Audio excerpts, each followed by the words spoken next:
Hey everyone! Welcome to your monthly review, the monthly show on language learning, where you discover new learning strategies, motivational tips, new study tools, resources, and where we show off learners like you speaking the language.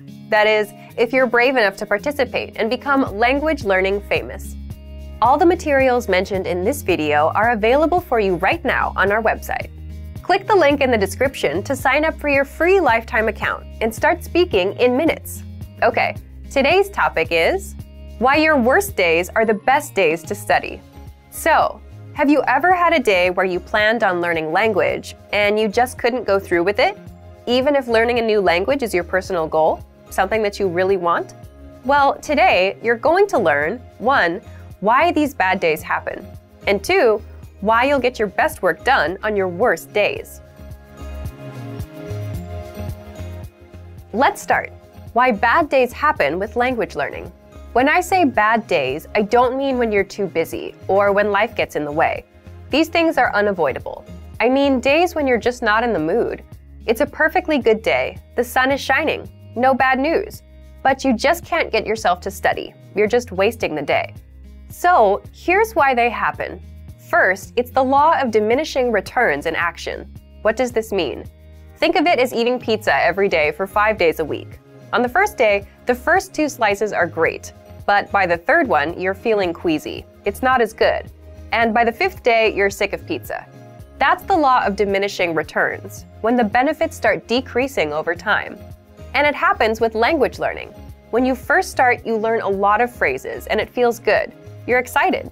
But as time goes on, you don't feel like you're learning much, and this affects your mood and motivation, so you're not as excited to learn anymore, so you start having bad days. Second, bad days happen because you overthink things and ruin it for yourself. It's like dreading going to the gym. Let's say you went yesterday. You have to go again today.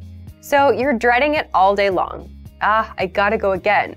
You set yourself up for a bad mood and a bad day.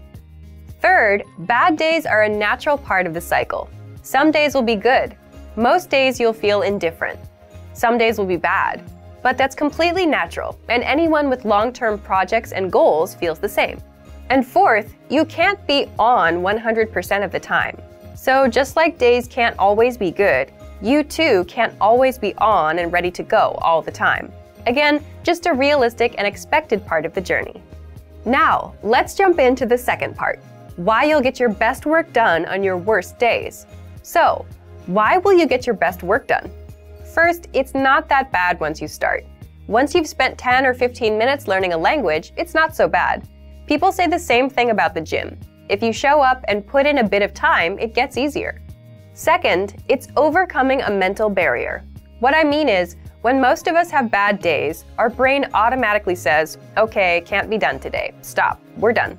But if you just work through it, you don't take these bad days so seriously anymore.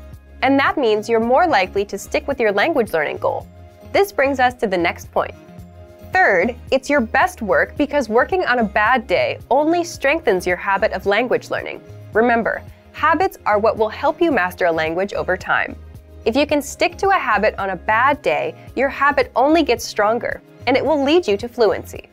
And finally, fourth, it just feels good to overcome something. Imagine you have a bad day, but you still put in 10 minutes of language learning. It's a real sense of achievement. And it doesn't matter if you do a 10-minute lesson or a 5-minute lesson. The fact that you made some progress on a bad day will give you the motivation you need to keep going. Now, speaking of lessons, here are this month's new lessons and resources. First, the Best of 2018 Language Learning Cheat Sheets. If you want to get access to all of our conversation cheat sheets that we sent out this year, here's your chance. Download this PDF bundle right now. Next, the brand new Supermarket Cheat Sheet. With this cheat sheet, you'll learn must-know shopping phrases and vocab for meats, vegetables, and all products that you'll find in a supermarket. And finally, the most common adjectives. If you're a beginner and don't yet know these adjectives, then this is a perfect chance to boost your vocabulary. This 1-minute lesson will get them stuck in your head, guaranteed. To get these free lessons and resources, just click the link in the description below. All right, everyone. Now we're asking you to submit a video or audio file of yourself speaking the language. If you do, you'll win 3 free months of access to our learning program, which includes your very own teacher.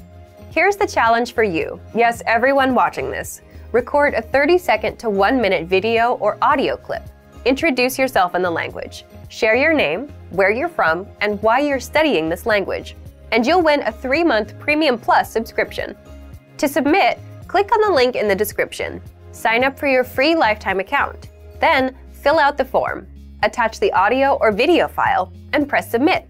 We may feature you in next month's episode. So a lot of learners will see you and your progress, and will hopefully get inspired to improve and master the language. To submit a recording, click the link in the description and follow the instructions on the page. So thank you for watching this episode of Monthly Review. Next time, we'll talk about how to set achievable language learning goals and resolutions. In the meantime, submit your recording if you're brave.